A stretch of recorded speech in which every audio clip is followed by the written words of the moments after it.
Welcome to Aphrodite Priestess Podcast. In this week's episode, we are discussing with Emma Mildon, best-selling author and writer of the book The Evolution of the Goddess, about the ancient stories and threads that connect the goddesses together. And speaking about the goddesses, I want to inform you and warmly invite you in a unique journey I created with the archetypal goddess Aphrodite. Aphrodite is the goddess of love, of beauty, of sensuality. And this 7-week live immersion is a unique blend of ancient ancestral wisdom combined with the power of Goddess Tantra and your inherent body wisdom. Every week, we'll begin with an Aphrodite mystery clip that will help you prepare for the life temple of the week.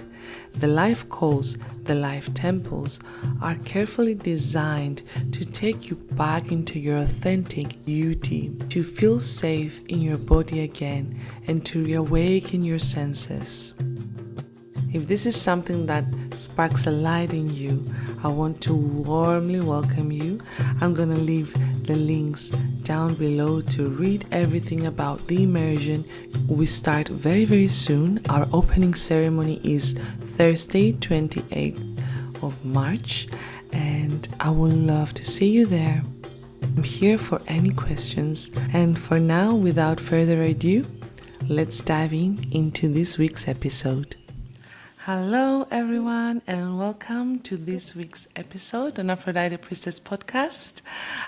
Today I have with me Emma Mildon. Emma is a spiritual activist and best-selling author.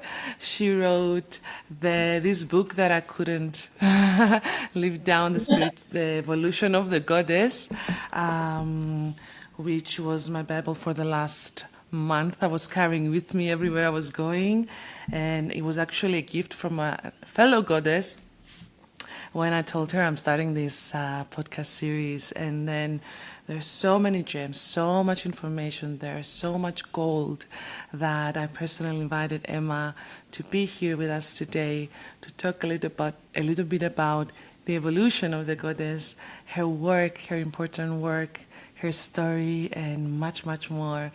Emma, welcome. Welcome. How are you? Thank you. I'm amazing. I'm so excited and admittedly a bit nervous. I'm a bit dusty. I've been in mum phase. So this is my first podcast in a long time. But when you connected with me, I felt instant connection about this podcast. I'm really excited to get to talk to you today. Yeah, thank you. Thank you for joining.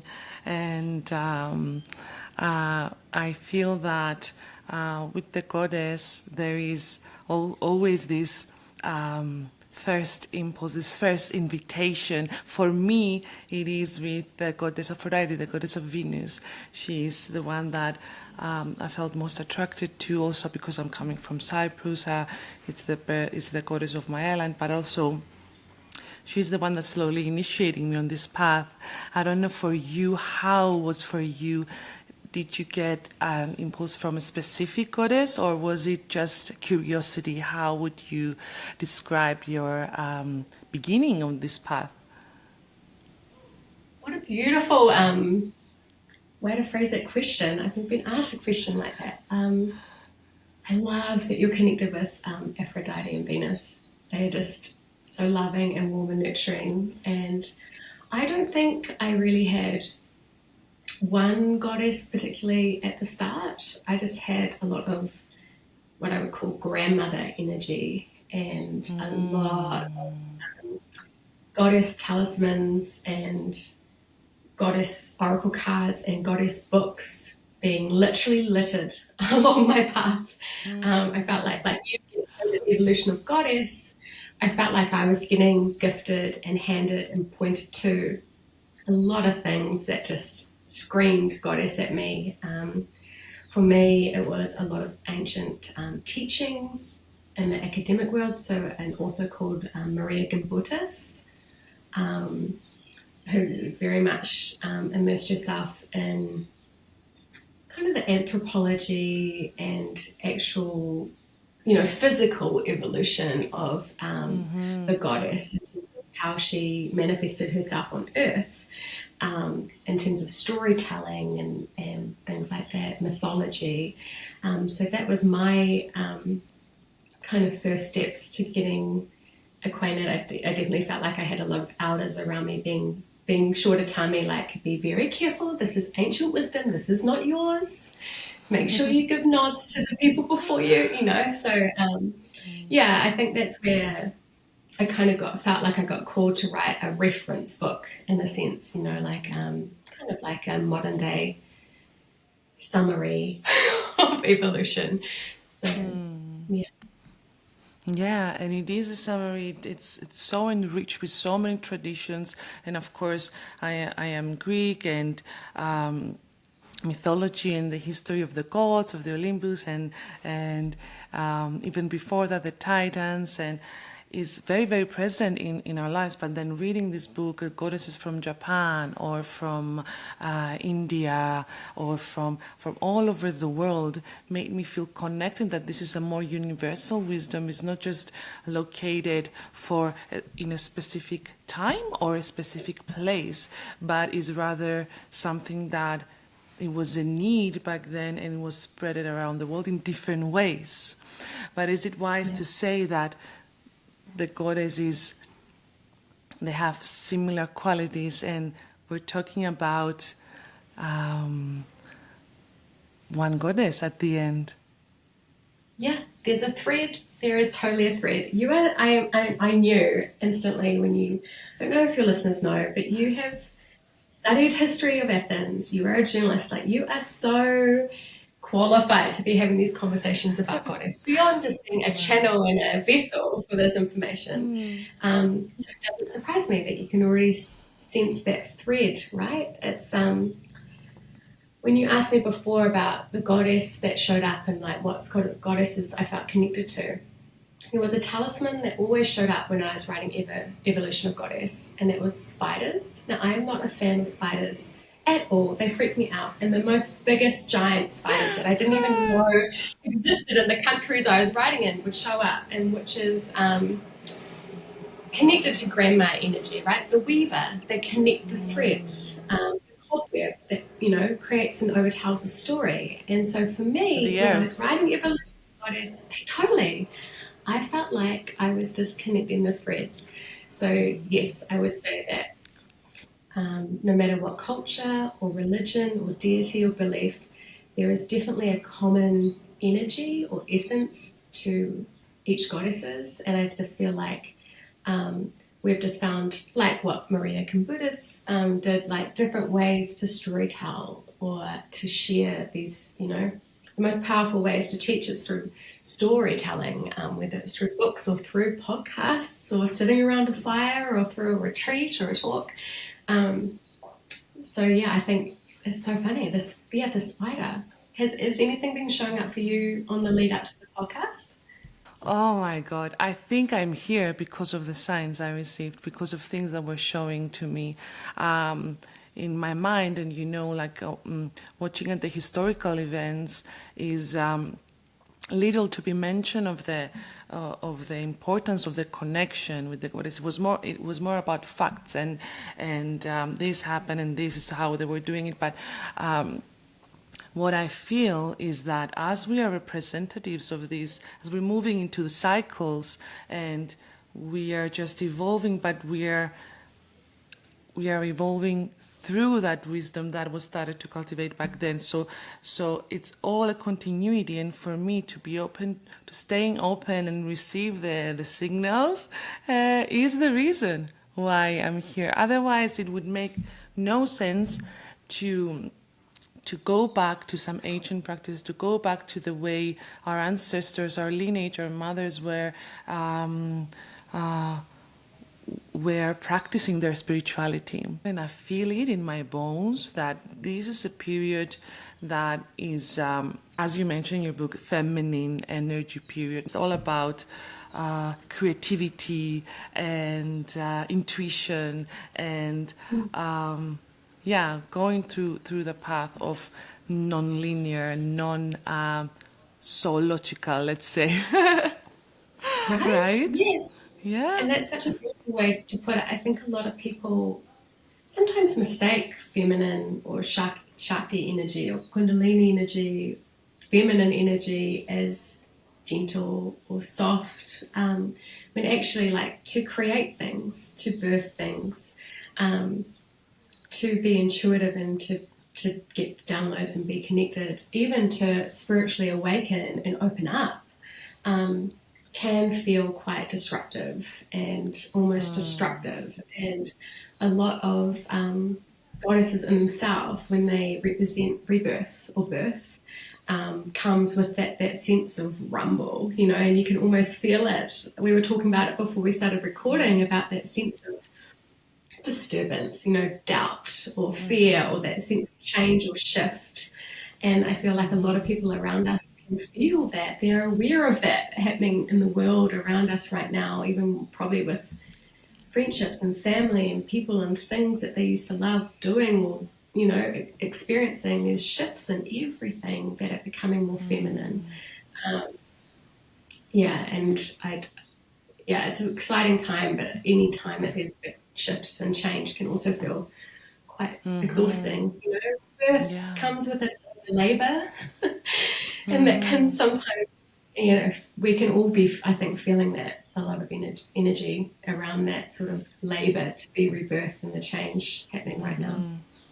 Wow, that's such a beautiful point there. That also, yes, and the goddess helped me as well in connecting with my chakras. For example, like I will work with Kali when I want to work with my solar plexus and my fire, and I will invite you, and also Aphrodite.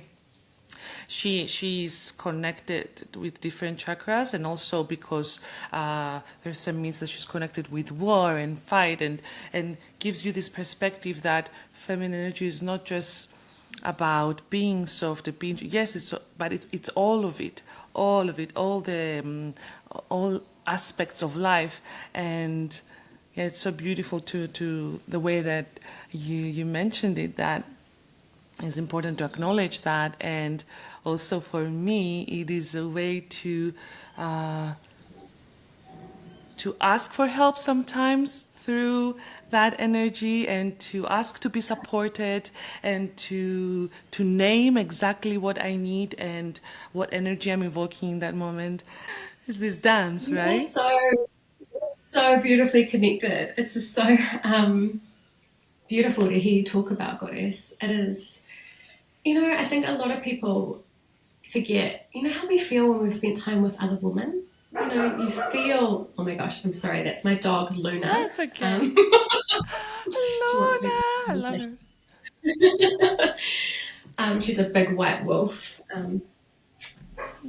Sorry, she's got a lot to say. How we feel when we've been around women, and how they've even found studies have shown that girls having time with their girlfriends, with womanhood, even if it's around complete strangers, how it affects us mentally, how it affects us physically. And the same goes for invoking goddess. We have this ability to call in this amazing realm, this amazing community around us. And it's so easy to forget that it's there, right? And we are so, as women, sometimes quite focused on other people or giving out, that we forget that we can get the support we need. It's energetic boundaries, right? Also asking people to come in, inviting them past our boundaries. We forget that we've got to ask and evoke. I feel like altars and rituals are the best way to do that, because it's probably the first thing, particularly if you're a busy woman or a mum, or just in the busy day-to-day of life, you forget. It's easy to forget. Yeah. To do those And things. Like, what is something? I Sorry, I was love going to some ask you. rituals. I was going to ask you, what are your favorite rituals? Yes, I was going to mention the rituals because in the book there's so many rituals according to what elemental archetype you are.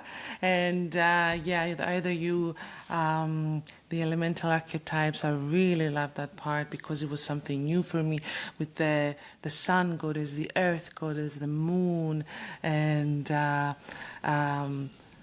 yeah, it was just very interesting for me to read and to connect with these elements, the five elements, this way.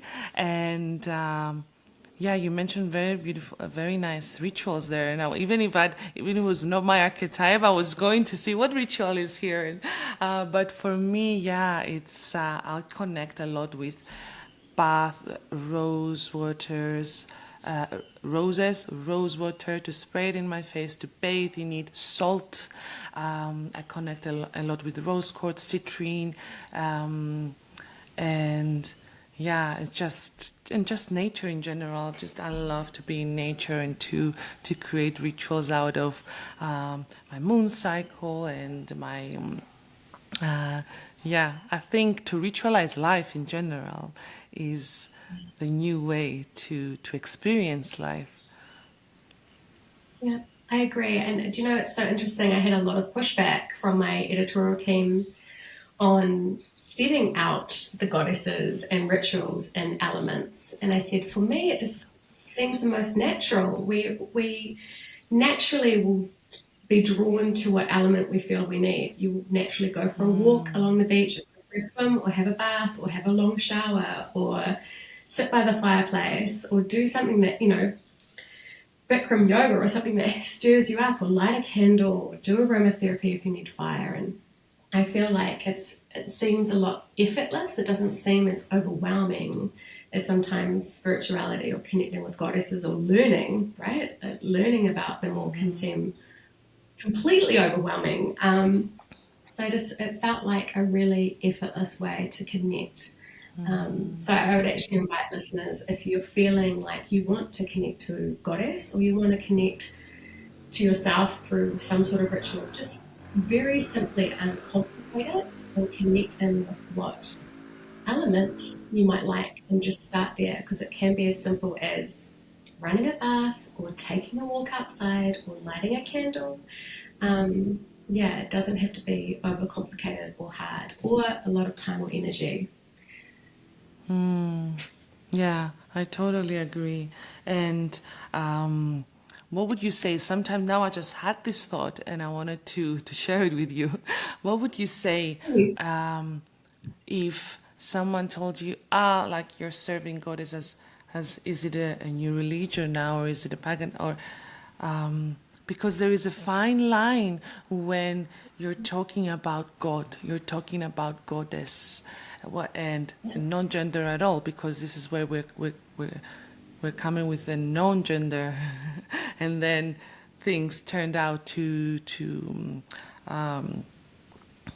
be they were identified in a gender way, but in many and also in ancient Greek, there are many rituals that men were dressing as women, and then the rituals there, and also the gods had no gender. What would you say about that, about your book, about your work, and how people can connect with the goddess without this whole confusion in the air?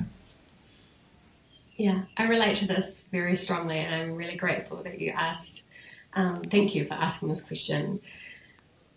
Particularly for me personally, anyway, in all my books, I've talked about kind of like a universal energy, in the sense of whatever you want to label it, it all comes down to being that same thread that we were talking about at the beginning that connects it all, whether you call it God, goddess, the universe, spirit, whatever you feel that connection to is kind of a source to soul. And really what we're tapping into is, like you said, ancient wisdom, ancient ways, ancient learnings that can help us on our journey through this lifetime and help us expand and ground and open up and heal and learn, which is essentially what the aim of the game, right? You know, it's so funny. I really struggled with judgment along as I was spiritually evolving. Because for me, a lot of the things that I was first called to explore was voodoo and African goddesses. I learnt Grigri and spells and rituals, and I really liked magic. So quite often I was, even within my family, kind of questioned around witchcraft, paganism, voodoo practices, and they were instantly seen as quite dark. Like I think they were concerned that a lot of my family is quite Christian. Even oracle cards, tarot cards, these things. I was lucky enough to learn from shaman and priestess in these realms and really immerse myself. And I can honestly say from my experience that without doubt, I've seen massive connections between the church to the rainforest healings to, a voodoo temple in New Orleans to, a healing sound bowl down at my local community hall. And they're all about connection, understanding, healing, and growth. And at the end of the day, I think as long as you're surrounded by things that are trying to feed you well and intuitively you feel connected to, in your whole being when you find something that sings to your soul. As women, this is our superpower, right? We can intuitively feel into things. Your body responds. You get goosebumps. You feel called. And then you become overly aware of reminders or signs to let you know that it's, you're on the right path, or yes, you should explore this, because you generally become curious yourself. So again, just like the elements, it's quite uncomplicated. And even though I feel like it's a lot easier to be the noise of the outside world, I think with social media and, it can be a lot harder to kind of stay in your own intuition. But I think if you can quiet yourself and stay in your lane, in a sense, then you kind of, it becomes a lot easier. That's so beautiful. That's so beautiful. I resonate so much with your story, with your growing setup, your growing setting, because it was similar story for me as well. And I believe that subconsciously, deep down subconsciously, I had to come and live in another country to start opening up to this energy, and to really believe that there is something there that needs to be shared, that needs to be spoken, that asks to come back. I had to flew across the world to say, yes, I've been under under the wings of this energy forever, but I was just maybe sabotaging, subconsciously blocking it because of the fear of judgment, of trying to put logic in it, trying to justify it. And I'm so glad you are doing the work that you're doing. You're helping and serving the way that you're serving and helping, because we wouldn't have this conversation, and I wouldn't feel right now like my heart opening in my heart, like, yes, this. I have to say, you were so brave. I want to know more about your story. You just touched on a few things, but I'm sure everyone listening is as curious as I am. Like, what were those niggles that made you want to explore this and fly and start a different life and explore this? Like, did you feel these things when you were a child, or what were the calls that were happening to you?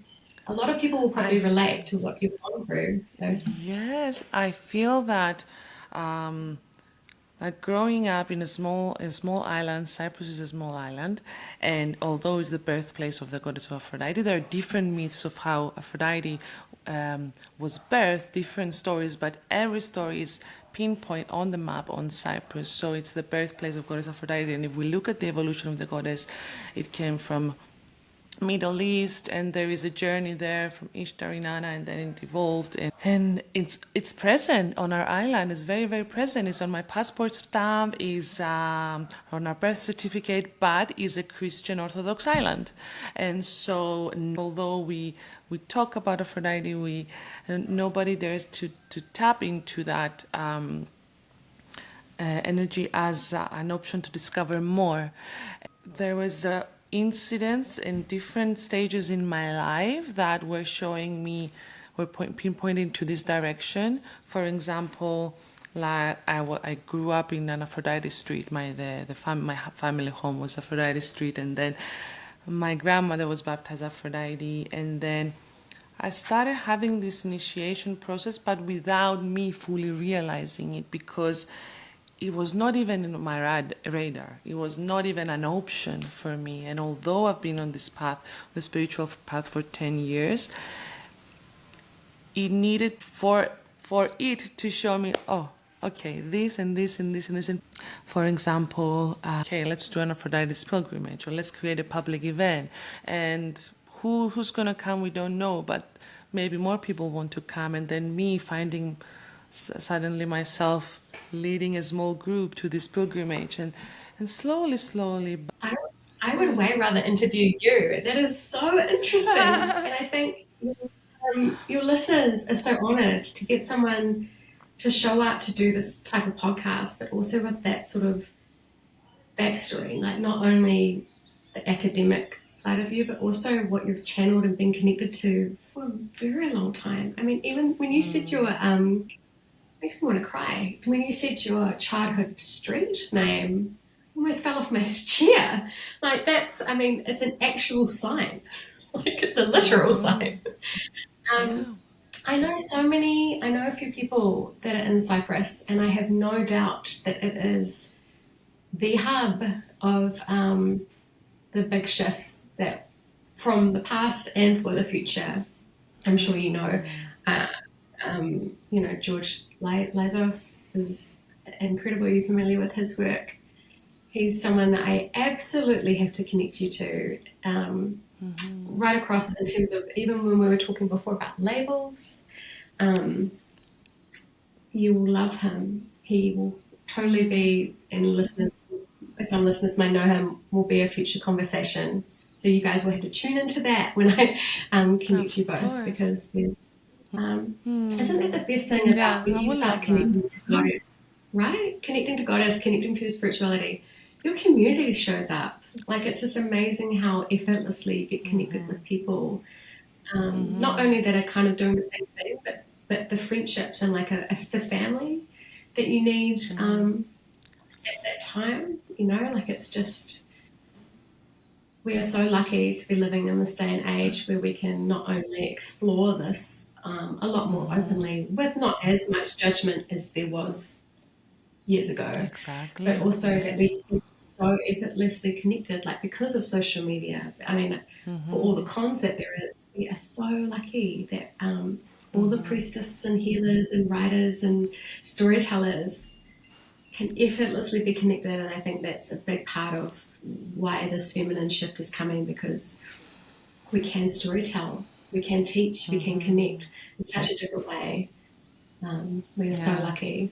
This is the age of Aquarius, and it's about this equality, the balance of the energies, right? In your book there is this incredible age, like evolution of the timeline of the evolution of the goddess, and it begins from the age of Leo, if I'm not mistaken, like 10,000 BC, and then you see the evolution. We passed the Piscean age, and now we're in the Aquarius age, which is all about. You can share more. Yes. It was so when I was writing this, obviously I was thick and buried with ancient texts and books and references. But a lot of it I would write first thing in the morning. I wouldn't eat. I would fast so that I could connect and channel without any digestion slowing me down or any distractions.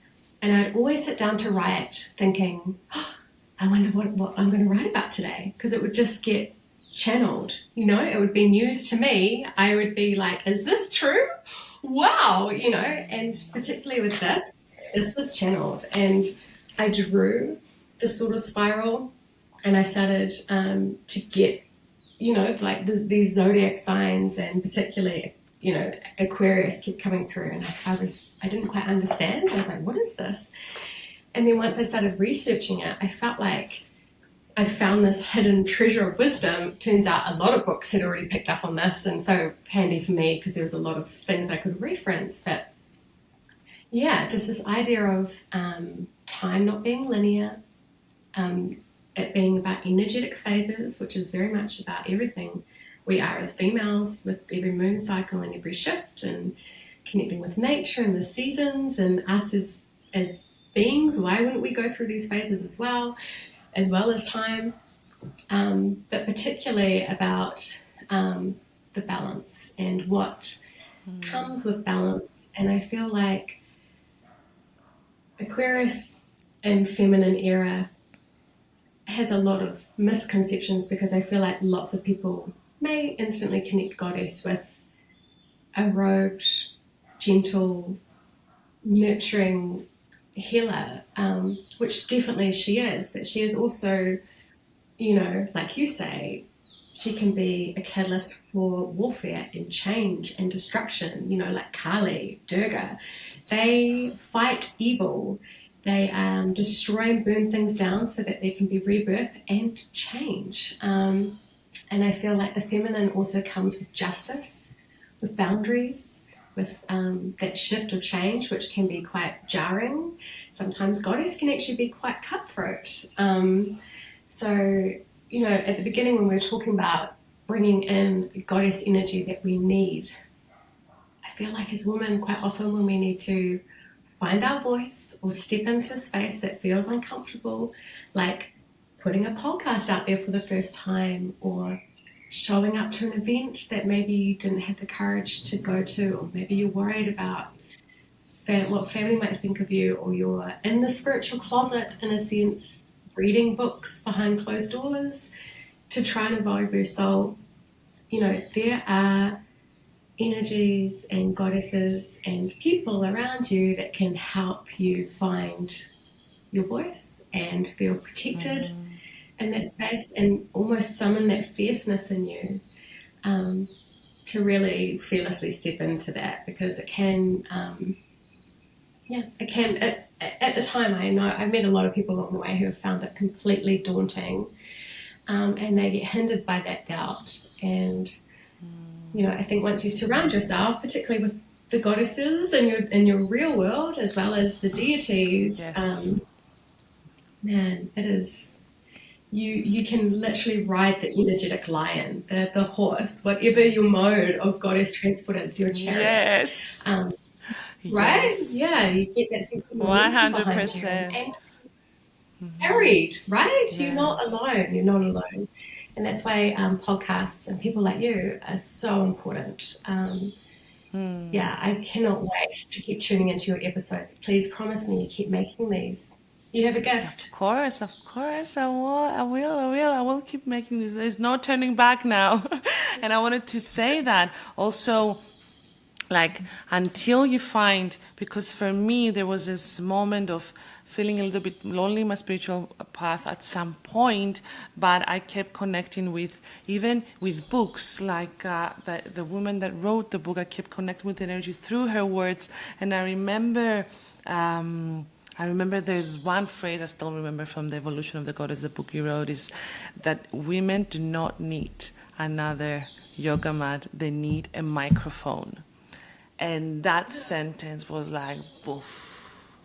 I felt it to my core, because sometimes we get caught in the, we need more time, we need more healing, more cocoon time. But to be able to spread your wings, to find your tribe and let your tribe find you, is to just start sharing your truth, start attending those circles, and like opening up to the women that are there to share the path with you. And so thank you so much for your work, for you, for being you. Is there something that you're doing at the moment? I read that you're doing moon circles. Are they still happening or not anymore? I was. I'm dying to get back to moon circles. I currently have Okay. two kids, one little goddess in particular, who is very vocal, that would totally prevent me from doing anything slightly relaxing, let alone making that into an event. I'm sure some women would probably tune into that chaos. It is classic goddess energy, like with all creation comes chaos. I'm definitely going to be getting back to moon gatherings in the future. I've actually been in hibernation in goddess mode, working away on a children's book called M is for Mystical.